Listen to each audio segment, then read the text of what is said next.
What's going on? It's your boy Mr. Lewis, and I am here to give you my movie review of Demon Slayer's Infinite Castle. Now, I saw this movie Friday night at around 9:45 p.m. Saw some people dressing up in some outfits. I had none to represent, but I do got my boy Zenitsu over here to represent. Sorry, you can see him right over there. It's a little... What I'm gonna do is I'm pretty much gonna give you a small synopsis of the film. I'm gonna give you the pros and the cons of the film. What overall, I'm gonna just give you my thoughts.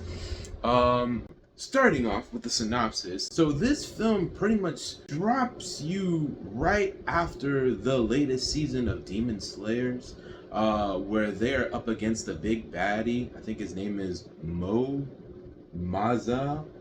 Pretty sure it's Maza. I just basically call him anime version of Michael Jackson. I'm pretty sure that's what a lot of people will refer to him as. They are all descending down into the Infinite Castle, where there are the upper class demons and the lower class demons, and the whole entire Hashira is down there, and it's an all-out war. So it drops you right off from there. Now, my pros about the film, I will say that still to this day, the action slaps. Watching it on a large screen compared to watching it on your home screen, it's so much better. Just the visuals, the 2D hybrid with the 3D animation, or CGI if you want to call it, it just looks top notch. It's like you're staring at a Bob Ross painting and you just get mesmerized as to see what type of colors, vibrant, bright colors splash on the screen. When the fight sequences happen,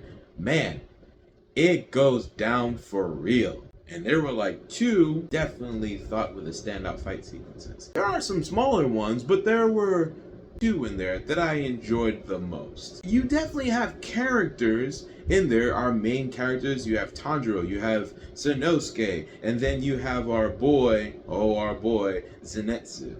And when I say that this movie really gives him a moment to shine, it gives him a moment to shine where your jaw drops, because that's exactly what my jaw did when I was in the theater. It dropped. The sound design in the theater, when it bumps, I mean it bumps. It takes it to 11. Great way of reintroducing Demon Slayers to longtime fans that have been away from the anime for, I don't know, it was like 9 months. And for those that are waiting for the up and coming anime, because literally it's a glorified 4-part episode just meshed together in a 2-hour and 30-minute movie. Which leads me to the cons of this film. This film is long. It's very long. I never thought I would say that about an anime movie to a franchise that I love. Now, granted, the movie was supposed to start at 9:45. I had to sit through 25 minutes of trailers, not the movie's fault. And then when the action hits, it definitely hits. But if you are a fan of Demon Slayers, you know with Demon Slayer fashion, when an enemy is about to be defeated, it goes into that person's backstory. And I'm all for the stick of Demon Slayer showing me like why I had to care about this character, to give that person some depth. I'd prefer that when that person is not killed off just yet. I would say I had to pretty much leave out right before the last 15 minutes of the movie before it finished, because it was hitting around like 12:35, 1 o'clock. I just could not hang. The pacing in this movie, it's a bit rough. There are moments where it's like, wow, it's just hitting, and there are moments where it drags. And I never thought I would say that about an anime movie. For a moment, I thought I was in a special showing where they showed like an additional episode after they, were fighting with Upper 3 Demon. I thought there was an additional episode. No, turns out that's part of the movie. Another one of my gripes in the movie is like, there weren't a lot of deaths.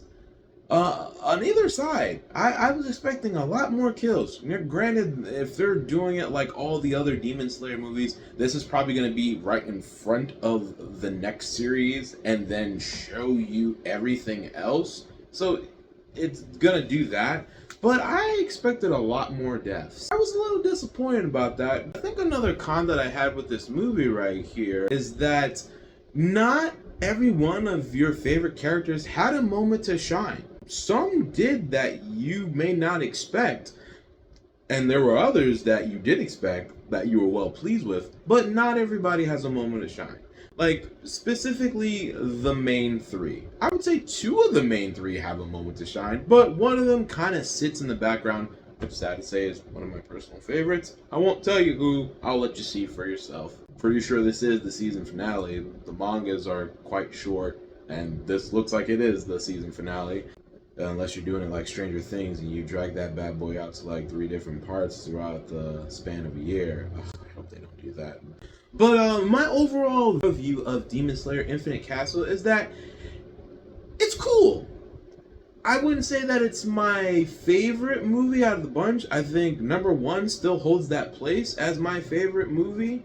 It's a fun experience to watch on the screen. The sound in the film is amazing. The fight sequences, the action piece in the movie is awesome as ever. There are some funny moments like in the series that they have on there, but it's kind of dialed down. It's not as funny, but it is still there. I would give this movie as, yes, check it out in theaters just for the experience of watching it in theaters.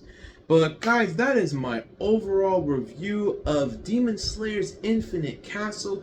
If you like this review, please leave a like, subscribe. I'll be doing more reviews. Or if there's any that you would like to hear me talk about, please leave a comment. And I will see you guys on the next video. Ciao.